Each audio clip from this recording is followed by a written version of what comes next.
வணக்கம். இது நம்ம எஸ்எம் தகவல் சேனல். இன்னைக்கு நாம பட்டா வாங்கும்போது அது கூடவே சிட்டாவையும் சேர்த்து தராங்க. கடந்த 3 வருடமா இந்த மாதிரி வந்துட்டு இருக்குது. அதை எப்படி நம்ம பார்க்கறது அப்படிங்கிறத பத்தி இதுல பார்க்கலாம். கூகுளில் ஆன்லைன் பட்டா தமிழ்நாடு அப்படின்னு டைப் படிங்க. இதுல eservices.tn.gov.in அப்படிங்கிற லிங்கை கிளிக் பண்ணுங்க. இந்த இணையதள பக்கம் தமிழ்ல தான் இருக்கும். ஒருவேளை நமக்கு ஆங்கிலம் தான் வேணும்னா வலது பக்கம் மேல இங்கிலீஷ் அப்படிங்கிறத கிளிக் பண்ணுங்க. நான் இதை தமிழ்லேயே தான் தொடர போறேன். இந்த இணையதள பக்கத்தில் தனிப்பட்ட முறையில் யாரையும் குறிப்பிட்டு நான் தேடாமல் நானாக ஒரு புல எண்ணை கொடுத்து தேட போகிறேன். இதில் பட்டா சிட்டா பார்வையிட அப்படிங்கிறத கிளிக் பண்ணுங்கள். இதில் மாவட்டம், வட்டம், கிராமம் எல்லாத்தையும் தேர்ந்தெடுத்துட்டு பட்டா சிட்டா விவரங்கள் பார்வையிட அதில் நம்மளுடைய பட்டா எண் தெரிஞ்சிச்சுன்னா அதை கொடுத்து உள்ளே போங்க. நான் எதர்ச்சியாக போகிறதுனால புல எண்ணை கொடுத்து உள்ளே போகிறேன். நில வகையில் ஊரகமா நத்தமா அப்படிங்கிறத தேர்ந்தெடுத்துட்டு புல எண் என்னவோ அதை நீங்கள் டைப் பண்ணுங்க. அதனோட உட்பிரிவு அதிலேயே எல்லாமே வரும். நம்மளுடைய உட்பிரிவு எண் எதுவோ அதை நீங்கள் தேர்ந்தெடுக்கணும்.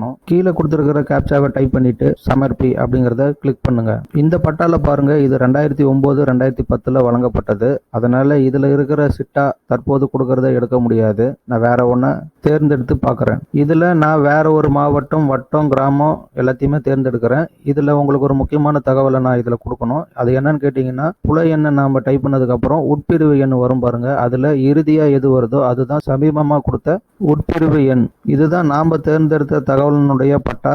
இதுல பாருங்க, குறிப்புரைகள்னு இறுதியா இருக்கும். அதுல மேல இருக்கிறத மட்டும் காப்பி பண்ணுங்க. அந்த ஐபன் அதாவது கோடு மாதிரி இருக்கிறத தவிர்த்து மீதி எல்லாத்தையுமே காப்பி பண்ணுங்க. Ctrl+C அப்படிங்கிறத பிரஸ் பண்ணுங்க. அதுதான் காப்பி. அதுக்கு கீழே ஹோம் அப்படின்னு வரும். அதை கிளிக் பண்ணீங்கன்னா பக்கத்து வந்துடும். அந்த பக்கத்துல பட்டா நகலை பார்வையிட அப்படிங்கிறத கிளிக் பண்ணுங்க. விண்ணப்ப எண் அப்படிங்கிறதுல கிளிக் பண்ணிட்டு Ctrl+V அப்படிங்கிறத கிளிக் பண்ணீங்கன்னா அது பேஸ்ட் ஆயிடும். அதுக்கப்புறம் கீழே கொடுத்துருக்கிற கேப்சாவை டைப் பண்ணிட்டு சமர்ப்பி அப்படிங்கிறத கிளிக் பண்ணுங்க. இதுல உத்தரவு நகல் பார்க்க அப்படிங்கிறத கிளிக் பண்ணுங்க. இதுல பாருங்க, அந்த ஒரு புல எண்ல எத்தனை உட்பிரிவு இருக்கு அப்படிங்கிறது மொத்தமாவே வந்திருக்கு. அந்த புல எண் உட்பிரிவுக்கு முன் யார்கிட்ட இருந்தது அப்படிங்கிற தகவலும் இதுல இருக்கு. உட்பிரிவுக்கு பின் எத்தனை பேருக்கு வந்திருக்கு அப்படிங்கிற தகவலும் இதுல அடங்கி இருக்கு. அந்த பக்கத்தை கீழே நகர்த்திக்கிட்டு வந்தீங்கன்னா அந்த ஒரு புல எண்ல எத்தனை உட்பிரிவு வழங்கியிருக்காங்க அப்படிங்கிற தகவலை கொடுத்துருப்பாங்க. அதுக்கான பட்டா எண்ணையும் கொடுத்துருப்பாங்க. இதுல பாருங்க, சிட்டா காப்பி அப்படின்னு சொல்லி வரும். நம்மளுடைய பட்டா எண்ணை கொடுத்தும் இந்த மாதிரி சிட்டாவை எடுக்கலாம். இல்ல இந்த மாதிரி மொத்த தகவலையும் கொடுத்தும் சிட்டாவை எடுக்கலாம். இந்த தகவல் உங்களுக்கு பிடிச்சிருந்துச்சுன்னா இந்த சேனலை சப்ஸ்கிரைப் பண்ணுங்க, ஷேர் பண்ணுங்க, லைக் பண்ணுங்க. நன்றி, வணக்கம்.